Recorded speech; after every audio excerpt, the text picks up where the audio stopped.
Hello. Welcome back to No Direction Travels. The last video kind of went a bit mad, didn't it? Yeah. We got so many really good comments. Lots of people wishing us good luck. Lots of people wishing us happy travels, giving us tips and advice and offers of help if we're in certain countries and things like that. And we kind of wanted to do a video about, one, have we bought the right motorhome? Two, everything else we need to buy before the trip. Three, budgeting for the trip. Four, the prep we need to do before we go. Did you not do 2 fours then? No, that was 1, 2, 3, 4. This is as bad as when you're running and you're trying to remember how many miles you've done. I got runner's brain already. I don't know what's happening. Like you went 1, 2, 3, 4, 4. No. We'll work it. We might. I might have done. Who knows? Right. Okay. 1. Have we bought the right motorhome? I mean, I feel like in the moment it was the right motorhome. Okay. You were just desperate to get anything.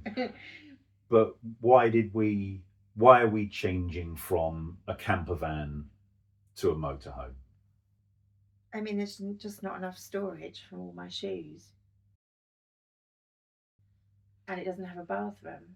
Okay. The current van's just not going to work. Yeah. I do question whether we should have got a bigger version of our current van. Yeah, I have considered that. Yeah, that's my only concern. But I feel like if we were going down the motorhome route, I'm happy with what we got. Yeah, I think when we did look at bigger camper vans, there still wasn't enough storage. They also seemed to be really expensive and there wasn't a lot around. No, the only one that we found was that one that had really high mileage. Yeah, I did love it. 140 odd thousand miles on it. I loved it. Yeah, it was beautiful. But there wasn't a lot of storage, and as I say, there wasn't many available to even look at. Unless you're looking at £50,000. That was quite a few. Yeah. Definitely. So, which was out of our budget. We're not too worried about the seats. I'm going to certainly talk to a family member who's a pretty dab hand with a sewing machine and see if they can help us to make some covers for it. You want to keep the granny look, I know. I quite like the seats. No. I think it looks quite cute. Length of the van, of the motorhome? I've got... Oh, you're not driving, so no, it doesn't make any difference to you. No. I can drive. I just choose not to drive such a big vehicle. It's a bit of a concern. I know that there are some apps out there for guiding you on driving a longer vehicle that will help you navigate. I don't know anything about any of them. If anyone's got any advice or tips on that, or do we just wing it and hope for the best and hope that we can back out if we have a problem? I don't know. I mean, it's not a hugely long motorhome. It's about 7 meters or just under. So I don't think it's going to be a huge problem. I mean, it'll be a problem for me. Obviously, yeah. But anyway, any advice, very welcome on that front. It is a slightly older motorhome, it's 2008. Reliability-wise, I think we've just accepted that we might have problems along the way and we will have to get repair work done, maybe. I don't know. 7 months, you never know, do you? No. I mean, you could have problems with a really new van. Of course you could. On to number 2. Things that we still need to buy. There's a few bits for the motorhome itself. We need some levelling blocks. We need a hookup cable. We need a bike rack. You need a bike. I need a bike. Which you still haven't worked out what sort of bike you want to get. No. We're kind of thinking just going, I've got a cheap old mountain bike. You're thinking about buying a second hand. Well, you see, that's where the issue is, because I'm not. Oh, God. don't want to have a rubbish bike. But a new bike day should be as special as a new shoe day. Okay. Like, it should be special. Well, originally you were worrying about it getting stolen, if not necessarily off the back of the motorhome, but if we like parked up outside a town and then rode in to make it easier, we obviously have to lock them up in the town somewhere. But I don't know how safe that's going to be. I just don't know. No. I mean, I don't want to get one that's like super expensive that I'm going to worry about it, because I might as well take the bike that I've got now. But But that is a road bike with like SPD pedals. it's a very beautiful It road is a very bike, and beautiful- I could change the pedals on You it. could. But no, so not a super expensive bike. Okay. Just a nice bike that I'd be happy with, and also happy with the colour of it. Okay. Colour. That's an issue. Like, We need to get a bits. barbecue. We need to get barbecue. We definitely need a barbecue. Hopefully one that we can run off the gas in the motorhome. And a few technical things for making video content. I need a new, bigger external hard drive to back up to. Have excitedly got a new drone today, so I'm excited to try that out, and so we can get some cool footage of wherever we're parked up. Yeah. I don't know if there's anything else. We still need to buy Bowls. bowls. We're having such an oh issue. My God. It's such a thing. I got Food so bowls we're talking about here. like pasta bowls, but not. We, what is it? we what's want the we want material? like the melamine Yeah. ones, but nice, like nice ones, chunky.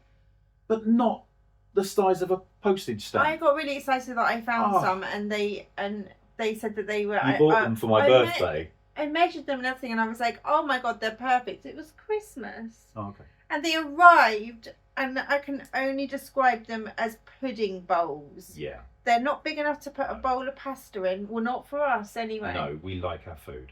I want a bowl.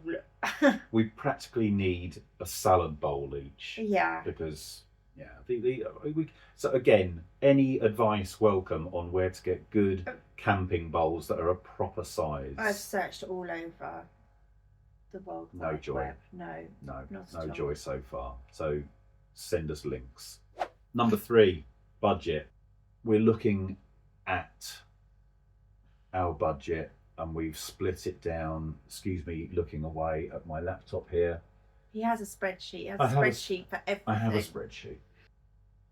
Insurance, road tax, MOT, servicing, diesel, gas, ferries, campsites, food, phones, laundry, Netflix. Possibly not Netflix. I think you've got that completely wrong, even to start with. Oh, okay. Because, hold on. Oh, there you go. Where were you reading this one? Right. So, MOT, he's just had it. Okay. Yeah. So Fair that can come Fair off. enough. Okay. Servicing, he's just had it. So that can That's come off. maintenance. I'm basically allowing for future. You've got to prepare for these things. £400 a month. For No, that's per annum. Oh. That's broken down. I've Oh, yeah. allowed, so like 30 odd quid a month we put Was it- aside for that. Laundry, £30 a month. How often are you planning on washing your clothes? I'm quite good at hand washing. Oh, okay. Right, well, I'll knock that off and you do all the washing. But insurance, we've still got to put money in there for that before we start. Insurance is going to be at least 400 or 500 quid a year. Road tax, 360. Diesel. I now- mean, that's going to at least treble with the current situation. What diesel? I know. Yeah. Yeah. Okay. Fair enough. From what we can work out, it gets cheaper the further Well, that's what East. it was a couple of weeks ago. we go. But Who yeah, knows what the situation will Yeah, be we've in got- we've 7 weeks when we leave. I know we've got absolutely no idea. I don't understand why you've got a monthly cost for ferries when we're only doing one ferry at the beginning and one ferry at... There's costs in there, but it's just an average of what we're going to Oh, I spend, see. and then Oh, and there was so an it's- extra so it's- ferry. Yeah, so I it's forgot that averaged we have out to get a ferry to get from Ireland to Spain, No, I forgot Wales to Ireland. Wales to Ireland, yes. And on the way back, we also have to get back home from France to England. Yeah, I remember that bit. Oh, okay, fine. Campsites. Now this is a tricky one because Well, it's going to be very expensive. it's going to be expensive in the UK. I think we realised that there's a lot less opportunity to use things like airs and Stellplats, and obviously when you get to the Balkans, and well, I know you can't in Croatia, but in the Balkans you have got a lot more places where you can just park for night. I've paid the subscription for that, and that seems brilliant in terms of great advice. We've watched a lot of videos where people say things like, oh, well, I only use a campsite a couple of times a week, but they don't really say what they do the rest of the time in the UK, and we can't quite work that out. Where do people park up and stay? Where do you stay? We want to do the right thing. We want to leave no trace, and we don't want to annoy people in residential neighbourhoods and things like that. What do you do? How do you do it without spending a fortune? It is tricky because, like, here in Weymouth, people have been staying in their motorhomes by the seafront in that car park, haven't they, for quite a few years? Yeah. They get all their tables and chairs out with their barbecues, and it's just they're just there from like 8 in the evening till 8 in the morning for free. Yeah, but we don't know how it works. But elsewhere. we don't know how it works. No. I guess it's something that we'll probably just learn along the way. Yeah. Yeah. Food. I mean, I've allowed £300 a month. Yeah. I mean, there's going to be a mix. I mean, I love to cook, so and you're a really good cook as well. And I know I've lost all my cooking abilities now. Well, you're going to have to learn again, relearn. Also, it depends how much fish you catch. Yeah, we have recently decided I'm taking my fishing rod. I'm not sure this is a valid solution to the problem of food Last costs. time Daniel went fishing while I was at work, and he said we're having fish for dinner, and then at about 3 o'clock in the afternoon he messaged me to say we were having chicken for dinner. I did not catch a chicken. It was just a change of plan. I had not caught anything. It's not something. It is not in my skill set, apparently. No. But who knows? Maybe elsewhere will be different to Weymouth. Maybe. Phones due to upgrade. This is the point at which I took a detour off into a long ramble about internet and forgot to actually come back to the point that I was on about how much the whole trip was costing per month.